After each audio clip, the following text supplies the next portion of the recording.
Angin malam berhembus lebih dingin dari biasanya.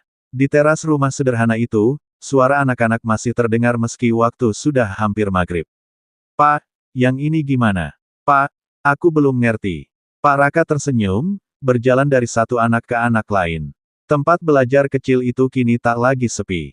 Jumlah murid terus bertambah. Bahkan beberapa orang tua mulai menitipkan anak-anaknya dengan penuh harap. Namun di balik semua itu, sesuatu mulai bergerak. Awalnya hanya bisik-bisik. Katanya Pak Raka buka les gratis. Iya, anak saya sekarang lebih ngerti. Lebih enak dari di sekolah. Kalimat-kalimat itu menyebar dari warung ke warung, dari orang tua ke orang tua. Sampai akhirnya, sampai juga ke telinga pihak sekolah. Di ruang guru yang dulu pernah ia tempati, namanya kembali disebut. Ini tidak bisa dibiarkan, kata salah satu guru. Orang tua mulai membandingkan, tambah yang lain. Kepala sekolah menghela napas panjang. Masalahnya, dia masih mengajar anak-anak yang sama. Dan tanpa izin. Suasana memanas. Ada yang merasa tersinggung. Ada yang merasa terganggu. Padahal, yang dilakukan Pak Raka hanyalah mengajar dengan tulus. Beberapa hari kemudian, seorang perangkat desa datang ke rumah Pak Raka. Pak, ini ada surat. Pak Raka menerimanya dengan tangan sedikit gemetar. Ia membuka perlahan. Isinya singkat, tapi menohok. Permintaan untuk menghentikan kegiatan belajar mengajar karena dianggap tidak resmi dan berpotensi menyalahi aturan. Dunia seakan berhenti sejenak. Tidak resmi, gumamnya. Padahal yang ia lakukan hanya mengajar anak-anak yang ingin belajar. Malam itu, Pak Raka tidak bisa tidur. Ia duduk sendiri, menatap lampu yang redup.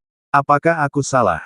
Bisiknya. Di satu sisi, ia ingin terus mengajar. Di sisi lain, ia takut dianggap melanggar aturan. Istrinya mendekat. Kalau itu niat baik, kenapa harus berhenti? Katanya pelan. Tapi kalau dianggap salah, bagaimana? Jawab Pak Raka. Sunyi kembali menyelimuti. Keesokan harinya, anak-anak tetap datang seperti biasa. Pak, hari ini belajar apa? Pak, aku sudah kerjain PR. Pak Raka menatap mereka satu per satu. Ada yang datang tanpa alas kaki. Ada yang membawa buku lusuh. Ada yang bahkan belum sarapan. Dan saat itulah, hatinya bergetar. Kalau aku berhenti, mereka belajar kemana? Pak Raka menarik napas panjang. Lalu berdiri di depan anak-anak. Mulai hari ini, kita tetap belajar. Anak-anak bersorak kecil. Tapi, lanjutnya, kita akan belajar dengan lebih baik, dan lebih benar. Ia tidak ingin melawan. Ia ingin membuktikan bahwa apa yang ia lakukan, bukan kesalahan. Berita itu justru menyebar lebih luas. Bukan hanya di desa, tapi sampai ke kota. Seorang jurnalis lokal datang. Pak, boleh saya wawancara? Awalnya Pak Raka ragu. Namun akhirnya ia bercerita, apa adanya. Tentang pengabdian. Tentang pemecatan. Tentang tempat belajar kecil yang kini dipermasalahkan. Artikel itu terbit. Judulnya sederhana, namun menggugah. Guru honorer dihapus, kini mengajar gratis malah dilarang. Reaksi masyarakat luar biasa. Banyak yang simpati. Banyak yang marah. Banyak yang akhirnya sadar, bahwa ada sesuatu yang tidak adil. Pihak sekolah mulai mendapat sorotan. Bukan hanya dari masyarakat, tapi juga dari dinas.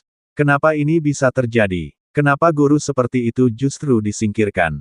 Pertanyaan demi pertanyaan datang. Dan untuk pertama kalinya, posisi Pak Raka tidak lagi lemah. Suatu hari, Pak Raka dipanggil ke kantor desa. Di sana sudah ada kepala sekolah, perangkat desa, dan beberapa orang dari dinas. Suasana tegang. Pak Raka, kata salah satu pejabat, kami sudah membaca dan melihat langsung kondisi di lapangan. Pak Raka hanya diam. Kami ingin mencari solusi, bukan masalah. Setelah diskusi panjang, akhirnya keputusan diambil. Tempat belajar Pak Raka tidak ditutup. Justru akan didukung, dengan syarat dibina secara resmi. Bahkan ada rencana untuk menjadikannya rumah belajar masyarakat. Pak Raka terdiam, tak percaya dengan apa yang ia dengar. Untuk pertama kalinya, ia tidak menahan air matanya. Bukan karena sedih, tapi karena perjuangan yang ia jalani, akhirnya mulai dihargai. Pak Raka pernah dihapus dari sistem. Dianggap tidak lagi dibutuhkan. Namun dari langkah kecil di teras rumah, ia membuktikan bahwa ketulusan tidak bisa dihentikan oleh aturan yang kaku. Kini, suaranya bukan lagi suara kecil, melainkan gema, yang mulai didengar banyak orang.